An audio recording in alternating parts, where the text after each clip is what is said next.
Hello! This is the second part to a sketchbook video I made last week. This is continuing exactly where I'd left off, and in case you were wondering from the previous video where the brush tip markers were that I'd talked about right at the start of that one, here they are today. You're also going to see the paint pens too. I've done this particular kind of artwork before. Last year anyway. It's going to be a patchwork quilt, and I did this kind of decoration on a phone holder that I had. I think I've also got it in another sketchbook somewhere, but I just felt like doing another one. They're really fun to do, and it's a nice relaxing way to fill in a page of your sketchbook when you can't think of anything else. It's one of my go-to ideas anyway. Basically you just draw all sorts of random squares and rectangles, overlapping them with each other, so it's like a patchwork quilt. And then colour in the boxes with any colours of your choice. I went through my marker pen box and chose 7 or 8 colours here, and I'm just going to stick with that colour scheme, repeating the colours as I go around, trying not to touch the same colour to each other, which is easier said than done sometimes, but it was pretty much random otherwise. And the pens I'm using are brush pens, they're water-based, they have dual tips. I bought these in Kmart, so they're pretty cheap, but they're actually really nice, and they're kind of a Tombow dupe, I think. Actually, now I think about it, these are not from Kmart, they're from Officeworks. I always get those two mixed up for some reason. Definitely Officeworks because they have the Born products. They're Australian, that's all you need to worry about. Anyway, you can find these sorts of pens anywhere, just go looking for them. You can see they are a little bit patchy in the book. That is normal for this type of pen. I didn't really worry about that. I just kind of figured it would be part of the fabric, and I'm going to go over the squares a little bit more, as you'll see in a while. I'm just getting in the base colours, and then I'll worry about tidying everything up once I've done that. I find it easier to draw in all of the patches with a pencil first and then go in with a pen. You can just go in straight with a pen if you want, but it's easier to use a pencil first, and then if you make a mess with the patterns you can rub it out and change them around a bit. I also drew a loose border because I didn't want this to go right to the edge of the page, but I didn't want it to be too neat using a tape border. I never have much luck with tape. I tend to rip off the paper. I wanted it to look more natural by having a wobbly line rather than the edges being too straight. And now I'm going over the top of my squares using some of my paint pens, and the paint was absorbing into the pen, as you can see here, so the light paint pens weren't working very well. They went really translucent and I had to go over these things again. I actually ended up picking out the metallic paint pens, and those worked beautifully over the top. The gold on the red is definitely my favourite pattern here. You could also use gel pens instead of paint pens, it really doesn't matter, but I was hoping that the paint pens would be opaque. They just weren't working today, and it must have just been reacting with the ink of the water-based pens. I don't know what was going on, but the second time I went over everything, it worked out a lot better, and I was able to continue doing little patterns, repeating the same pattern on the same coloured squares, but doing different patterns for each colour. It's okay if things aren't perfectly neat either, because it actually then looks more like fabric rather than being too geometrically perfect. Each time I do a patchwork picture like this, it ends up looking completely different to previous ones, so I highly recommend trying out this because it's really fun to do, and it always ends up looking very unique depending on what kind of colours you go for, the patterns, and also the mediums that you use. You could paint them in watercolour if you wanted to, and then add an opaque gouache over the top. So there's lots of different ways that this could be done, so give it a go if you haven't. It's a fun way to fill in a sketchbook page, if nothing else. And now, to make it look like it's all sewn together, I'm going around the edges of each piece with a black fine liner. Actually, this is a rollerball, but it's the same sort of thing. It has waterproof ink, which I tend to prefer because these things tend to smudge otherwise. Really, the outlining part here is optional. It just depends on your own preference. I like doing it because it's fun to outline everything, and it just feels like it ties the whole lot together. I'm just going around that rather wobbly border and making it look like one cohesive piece. I felt like the red hearts were hiding too much on the pink, which is why I'm going around them with the white pen to make them stand out. And the most fun part of this whole thing is stitching everything together with little black lines to make it look like the patches have been sewn on. It's so much fun, and it is quite effective once the whole thing is done. I do recommend doing the stitches as the very last thing because it's a lot easier to add the patterns first and then put the stitches over the top rather than trying to add the pattern in between the stitches. That just takes so much longer and it makes quite a lot of mess, whereas this one, the stitches just go over everything and it really does look like it's been hand sewn. I should try drawing a zigzag stitch or something like you'd get off a sewing machine. I only just thought of that now, maybe that will be a future one, but just this normal looking stitch pattern is perfectly fine, and I couldn't help myself, I had to add some white to a few of the designs, which I should have done before I did the stitches. Never mind, it worked out okay. But here is the finished page. I love this one, I think the colours look fun. It really does look like pieces are stitched over the top of each other in a 3D effect. The design possibilities are endless, and I just am so happy with this page. Which is good, because the other page was a much bigger drama. For this page, I had the idea that I was going to draw a picture of a cat and turn it into a patchwork quilt as well. You're going to see that this turned out nothing like I had expected, and it's the reason why I have two parts to this video. The reference photo I'm using is one I found off Pixabay of this very grumpy looking Maine Coon cat. He's gorgeous. And honestly, I feel like my pencil sketch was the best part of this whole thing, and then it just kind of goes downhill from there. I should have just left it as a pencil drawing, but I felt I wanted to turn it into a patchwork to make it match with the other page. That didn't end up happening at all, because once I started in with the pen, it felt like I was leaning in a more realistic style of drawing direction, and so I decided to do that instead. I thought I would copy the picture and make a realistic drawing of the cat. And I think this would have been fine if I had just stuck with the pen. But no, I had to keep going. And I'll talk you through the entire process, because this is actually quite an interesting one now that I've finished the whole picture and I know what happens. But to begin with, I was just going, uh-oh. Anyway, this part of the drawing was okay with the pen.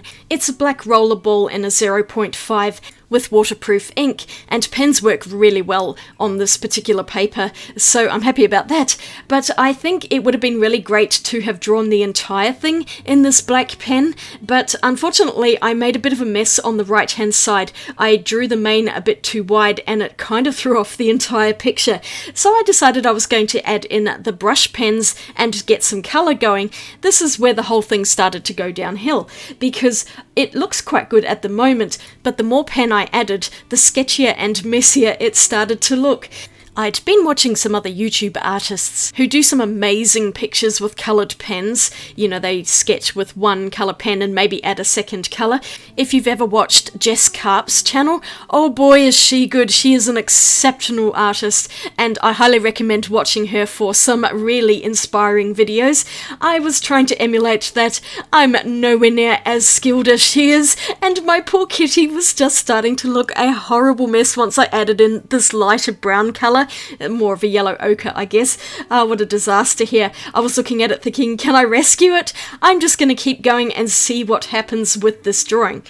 I think the problem is that the fur details were looking too blunt on the edges, and I was trying to fix up the mistakes I'd made, which didn't help either. You can see how sketchy it's getting, and I just wasn't liking the messiness around the edges in particular, but I persevered with this one because I'm in it now, I'm filming it, and you guys are going to watch this. I just wanted to keep going and see where it ended up. I ended up just colouring in the whole cat with this light yellow colour, and then I figured I would go over the top with some darker ones. I used some green pens for his eyes, and I decided to colour the background with this dark bluish grey colour, which I also used in the patchwork quilt, and you can see that there with the silver dots over the top. I just wanted to try and tie the two pages together with the same colour scheme, even though the cat isn't actually patchwork, but boy, the background is sure patchy, and I was looking at it going, this is just getting worse and worse the more pen I add on. So I tried to add some paint pens over the top to get some better detail. The paint pens are more opaque, and they would go over the top of the other pens I was hoping, even though it didn't work so well on that patchwork. But anyway, it was working okay. I wasn't really improving this drawing though. It was just looking worse and worse, and I'm just going, I hate this so much. Ah gosh, have you ever done that with a drawing? The more you try to fix it, the worse it gets. That's pretty much what I was doing here. I was having a bit of a laugh at myself. I wasn't taking this too seriously. And even though I mentioned my inspiration from other artists, I wasn't really trying to compare myself to them, because comparison is the absolute death of creativity. My strong advice is to not do this. Don't compare yourself with other people, because we all have our own journeys to go on, our own mistakes to make, and experiments to do. So just embrace the process and enjoy what you're doing, even if it doesn't turn out the way you want it to. The white pen whiskers were looking okay on this, and I was starting to get it here with the addition of this lighter paint pen. It was looking a bit more detailed, and I was leaning in the right direction. Quite often, if something's not looking right, it's just a matter of perseverance and keeping going so you get past that really ugly stage and into something that you like. This one went through an extremely long ugly phase. I didn't think it was ever going to get out of it, and I was thinking I was just going to have to just let this one go as it was and chalk it up to an experimental page in my sketchbook. It is, after all, a sketchbook. But here's what I ended up with to begin with, and I just really wasn't happy with it, but I didn't know how to fix it, so I actually left this for a couple of days, and I thought I'd come back to it when I had a fresh brain rather than worrying over it. A few days later, I had some inspiration as to what I was going to do with this. It actually doesn't look that bad now I'm looking back at it, but it felt unfinished to me, so I pulled out my golden open acrylics, mainly because I have all of the colours I want for this particular painting: ochres, siennas and umbers, including some titanium buff and titanium white. And then I've got my tiny little palette here. It's a glass palette. I keep it in this case, which didn't come with the palette. Because these open acrylics are slow drying, I don't need to put them in a wet palette. I've got some teeny tiny brushes here, which I keep in this pot among some other items in there. And now I'm going to go back into my sketchbook and revisit this page which was bothering me. The part that was annoying me the most is the background. It just looks horrible up there because I'd done it in really quickly and it was just looking all patchy and disgusting. So I'm going to pick out some blues. I've got ultramarine blue, teal and Payne's grey. I wanted to try and match the colour that I already had on the background because I like how it matches with the patchwork quilt. I'm just squeezing out some blobs of paint here, and you'll see that I matched it relatively well, although I did end up just using all three colours and kind of mixing them on the paper as well as on the palette. I've just put the palette to one side there because it was really reflecting the studio lights, and that's so annoying to watch. Already I'm liking it because you can see how much smoother it is, and these golden open acrylic paints are fantastic in this book. I'm definitely going to have to use them more often. The only problem with them is that they are slow drying, so once I've done this page, I'm going to have to leave it to dry for quite a while before I can flip it over and start another page. But no matter, I was determined to get this picture done, and done in a way that I was happy with it. I think really all that the problem was with this picture is it just wasn't finished. It felt more like an underpainting, and once I started going over with a lot more detail using the acrylic paints, it started to really come together, and because I'm using finer brushes, I was able to get a lot more finesse with the cat's fur, especially around places like the ears, where it was looking just like a big white blob, but now I was able to paint in individual hairs more easily, and it was giving it a far more natural look. Even just on that ear on the right, you can see that. This took me ages, I think about 2.5 hours of solid painting before I finished this whole thing. It was totally worth it though. I'm really glad I did this. I know this is a sketchbook and a lot of people are going, why are you spending so much time on one picture when it's a sketchbook and you don't have to fully render something? Yes, that's true, but I wanted to. Maybe this is technically more an art book than a sketchbook, and I've seen some videos where people get into the semantics of what constitutes a sketchbook and what is an art book. Does it really matter? I don't think so. I just do whatever I want in my books, whether it's a little sketch or a fully rendered artwork. They all count in my opinion. I'm sure other people agree. It really doesn't matter. Whatever you think goes in a sketchbook is what you're going to put in your book. As long as you're happy, that's the main thing. I'm super happy with how this is turning out. The fur on the cat is looking so much better, and these paints are so beautiful. They're quite thin, so you can blend them really easily, and they work just like oil paints, but without all of the faffing about that oil paints require, like using chemicals and things. You just use water with these paints like you would any other acrylic paint. They just take a little bit longer to dry. If you want to use acrylic paints but you hate the speed at which they dry, I really recommend trying out the Golden Open acrylics. You can buy introductory sets. They're not exactly cheap, but they are worth every cent. A little paint goes a long way, and they are true artist quality paints, so you're getting what you pay for basically. And I've built my collection over time. I started out with a few tubes and then I added more when I decided I wanted a particular colour. Most of the colours I have are the cheapest series one, although I do have a couple of more expensive ones in there as well. But the colours like browns and blacks are usually cheaper than more expensive ones like magenta. I think that's the priciest one I have. It's a series 3 or 4, super expensive. It was worth getting though. I really love that colour too. I didn't use that today though. I think I'll do a specific video on the Golden Open acrylics because I've used them a number of times in different videos, but I've never actually focused on doing a review on them, and it would be fun to swatch out all of the colours I have in my swatch book.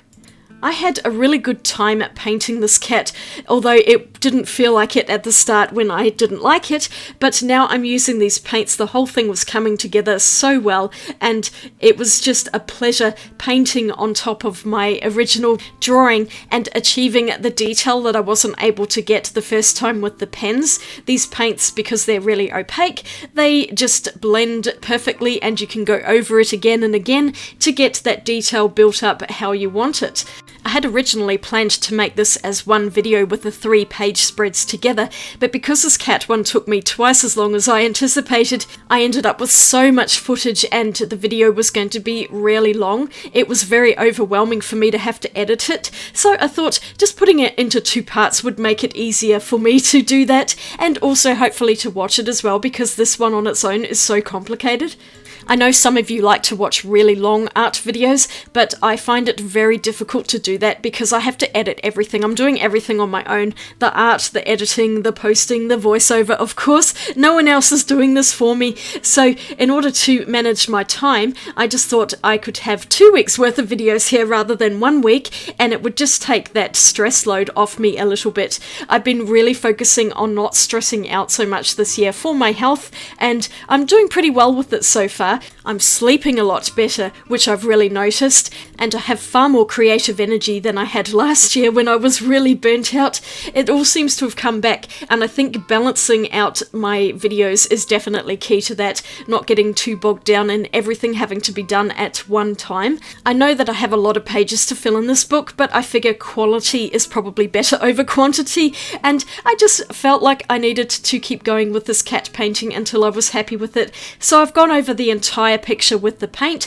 I worked on one section at a time, leaving the eyes for last, dotting in some tiny white highlights here and there, and just as a reminder, here's what the cat picture looked like when I first started it. I guess it's not that bad, but it just felt really messy and unfinished, and that's the main thing, it just didn't feel like it was done yet. And here's what it looks like now with the paint on the top. I love it so much now. It just feels so fully rendered now and like a finished piece. The background's nice and smooth, and I am just so much happier with it. Every time I open the book on this page now, I will feel a lot more satisfied than I was before. It's still quite damp though, it's going to have to stay open for a few days to dry, but I'm so happy with this page spread. Even though it's not a patchwork cat, the colours do kind of match together, and I just really like both pages. I'm so glad I spent the extra time to get that cat right. Oh my gosh, I have so much of that book to do. I'm trying not to think about that. Thank you so much for watching this video. I hope you liked it. Let me know in the comments what you think of these paintings. Give me a thumbs up too if you liked it, and subscribe for more videos. If you missed out seeing the first pictures, here's part 1, and then I'll have another video over here as well. Have a great day out there. I will see you all again in my next video. Swatch you later. Bye!